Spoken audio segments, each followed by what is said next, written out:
Nih, konon sosok hantu ini malah pernah membantu warga. Pada tahun 1937 nih, hantu ini pernah menolong seorang perempuan nih yang nyaris menjadi korban asusila di bawah jembatan ini.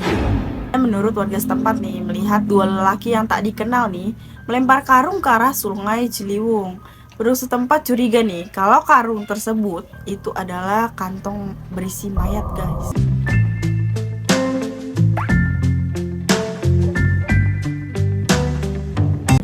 Welcome back my YouTube channel. Balik lagi di channel terserah gue. Ya baru upload lagi nih karena kemarin-kemarin aku lagi so sibuk ya. Ya di video ini aku bakal bahas lagi tentang mistis ya guys. Nah buat kalian nih mohon banget yang belum subscribe dan komen, nanti boleh komen ya untuk masukan-masukan buat video channel terserah gue. Oke. Kita lanjut aja langsung videonya ya. Kali ini aku mau menceritain sama seperti video sebelumnya nih tentang mistis juga. Namun kali ini tuh gak jauh ya, masih di daerah kotaku juga nih, yaitu misteri mistis Jembatan Panus Depok.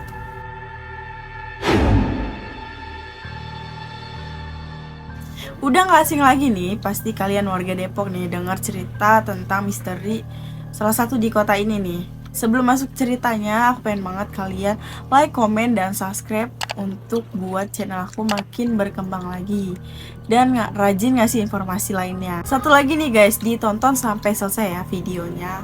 Kita langsung masuk aja ke jalan ceritanya. Untuk warga Depok nih pasti udah gak asing lagi yang namanya Jembatan Panus Depok. Nah, jembatan sepanjang 100 meter ini dibangun oleh Stepanus Jonathan sudah sejak zaman Belanda, jauh sebelum Indonesia merdeka nih. Banyak spekulasi yang mengatakan bahwa nama Panus ini berasal dari nama arsiteknya sendiri, yaitu Stefanus Linder. Nah, langsung aja kita ke asal-usul cerita dari jembatan ini.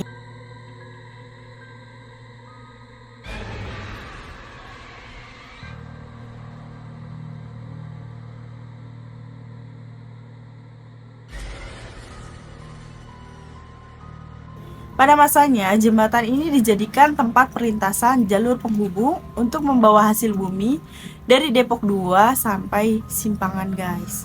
Nah, jembatan Panus sendiri nih memiliki lebar 5 meter.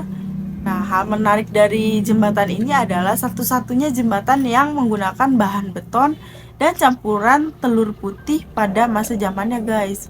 Wah, kreatif juga ya, dari telur bisa jadi jembatan gitu.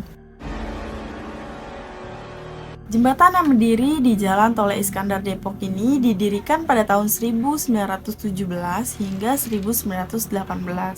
Nah, berarti prosesnya itu selama setahunan ya guys. Mempunyai peran yang sangat penting nih karena sebagai tempat perlintasan hingga pada tahun 1990-an guys. Berarti sudah tua juga ya jembatan ini. Nah, seketika pemerintah Depok ini membangun jembatan baru nih, terletak 30 meter di sebelah utara dari Jembatan Panus. Kini jembatan yang masuk dalam situs sejarah di Depok nih sudah jarang orang yang melewatinya guys. Hanya saja orang perkampungan yang ada di sekitar, yaitu Kampung Poncol saja yang masih menggunakan jembatan ini guys. Jembatan Panus ini berada di kota Depok yang selama ini beredar ternyata ada pertanda gaibnya guys bagi masyarakat setempat. Salah satunya itu berkaitan dengan pertanda naiknya debit air Sungai Ciliwung. Nah, berjalan seiringnya waktu nih, banyak juga cerita mistis yang ada di Jembatan Panus ini. Dari munculnya cerita penumpang gaib, sosok Eti, dan 4 pendekar berbaju hitam hingga arwah dari Stepanusnya sendiri nih, bersama istri serta anjingnya guys. Dan makin menambah beberapa cerita misterius nih tentang jembatan ini, cucu Stepanus, Willy Lender, banyak bercerita tentang kisah sejarah dari mistis jembatan ini nih. Willy sendiri merupakan generasi ketiga pembangunan jembatan tersebut. So, langsung masuk aja ke ceritanya nih, cekidot.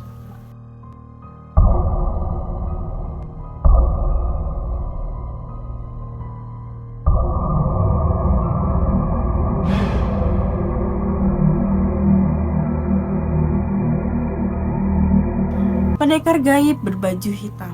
Salah satu cerita misteri di balik jembatan Panus ini nih, yakni adanya pendekar gaib guys, yang disebut sama warga-warga sekitar nih, pendekar gaib yang berbaju hitam. Kisah misterinya ini berupa sosok pendekar gaib berbaju hitam yang sering dijumpai warga di kisaran tahun 1900-an. Tak hanya satu, biasanya itu pendekar gaib yang terlihat hingga ada 4 orangan guys. Kemunculan pendekar tersebut biasanya menandakan sesuatu nih, yakni jika air sungai Ciliwung akan mengalami kenaikan debit airnya guys.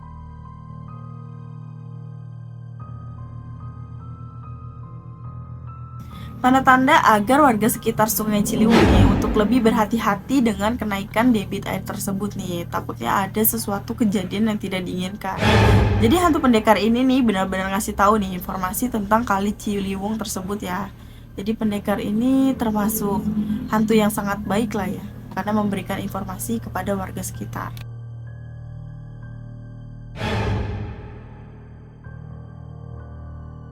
Kisah Eti, hantu baik jembatan Panus. Kisah sosok Eti ini sudah tidak asing lagi nih bagi warga Depok nih. Jadi sosok ini sosok misterius kerap menampakkan dirinya ini di jembatan Panus. Warga sekitar meyakini bahwa Eti adalah sosok hantu yang baik nih, karena tidak mengganggu warga sekitar saat melewati jembatan ini guys. Ternyata nggak hanya boneka Uci aja nih yang baik, ternyata sosok hantu Eti ini juga baik guys. Bahkan sebaliknya nih, konon sosok hantu ini malah pernah membantu warga. Pada tahun 1937 nih, hantu ini pernah menolong seorang perempuan nih yang nyaris menjadi korban asusila di bawah jembatan ini. Baik banget ya guys sosok hantu Eti ini. Jadi gimana? Apakah kalian mau berteman juga dengan hantu ini? Semoga hantu yang lain ini mencontohkan hantu Eti ini ya, supaya membantu warga-warga yang ada di situ.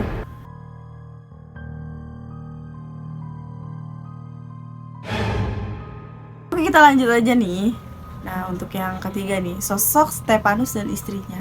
Menurut cerita dari mulut ke mulut nih, sering terjadi penampakan sosok Stepanus dan istrinya. Keberadaan Opa Panus nih, sebutan dari warga Depok.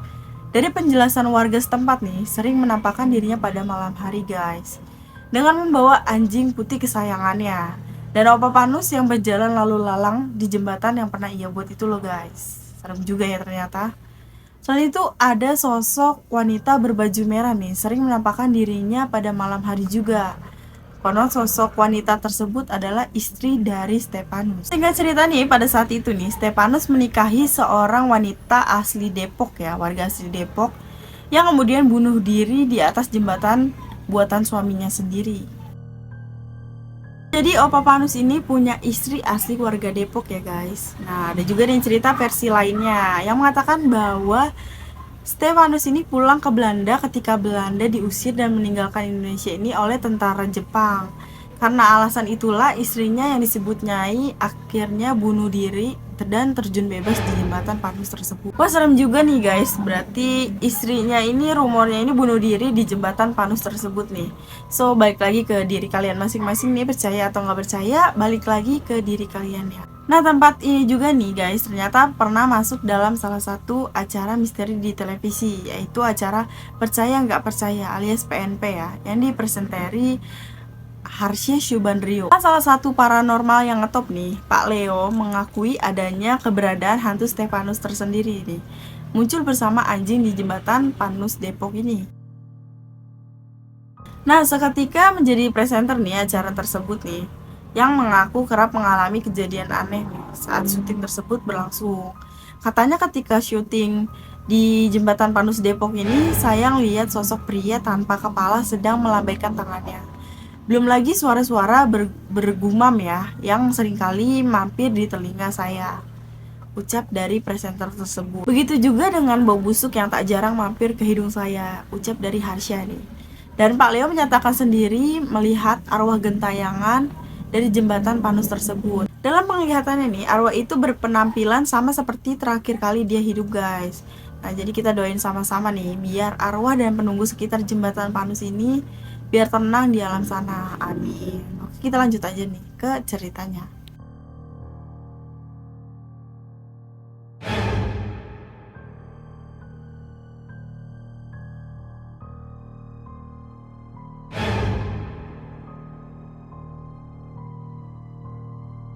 sebagai tempat pembuangan mayat dan pesugihan. Cerita dari warga sekitar nih menyebutkan bahwa jembatan ini pernah menjadi tempat pembuangan mayat guys, korban dari pembunuhan. Hingga sekarang nih, sampai saat ini juga kadang masih ditemukan guys.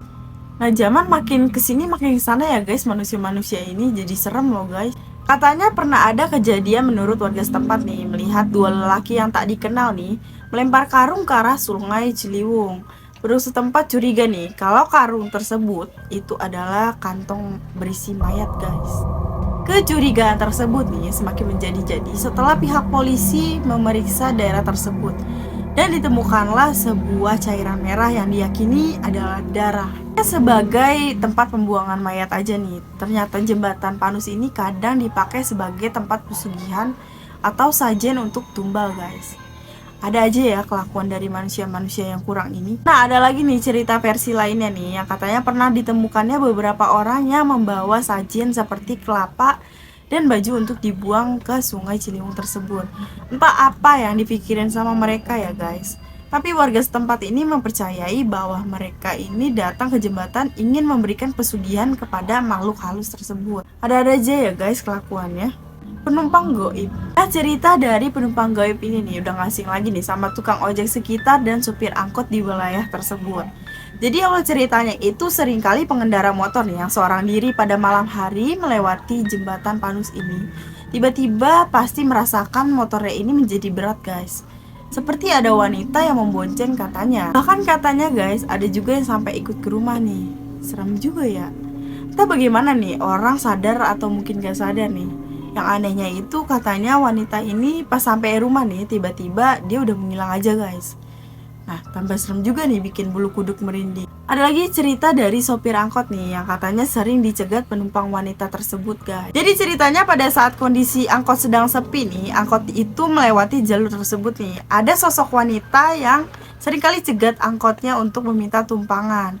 Namun saat sudah naik nih, supir pun mengecek nih, tiba-tiba tak ada satupun penumpang yang ada di dalam angkot tersebut. Wah, serem juga ya guys, tiba-tiba nggak ada.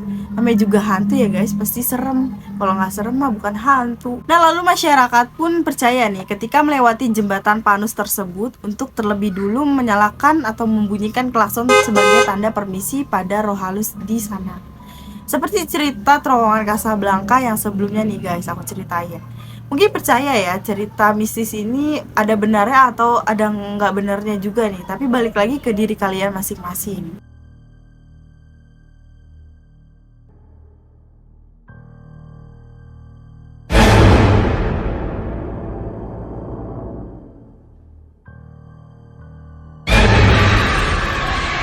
Oke guys, mungkin segitu aja informasinya ya. Mohon maaf jika ada informasi atau kata-kata yang salah. Dan sekali lagi, alasan aku mau menceritain horor mistis ini bukan untuk menakut-nakuti kalian ini sebagai pengguna jalan, tapi lebih aware lagi kepada sang penunggu sebelumnya ya. Hanya saja mencerita tentang informasi yang belum kalian tahu nih guys, untuk lebih hati-hati dimanapun kalian berada. Dan saling menghargai nih, sopan santun di tempat dan dimanapun kalian berada. Oke, segitu aja ya guys. Sekian, terima kasih. See you dan sampai jumpa.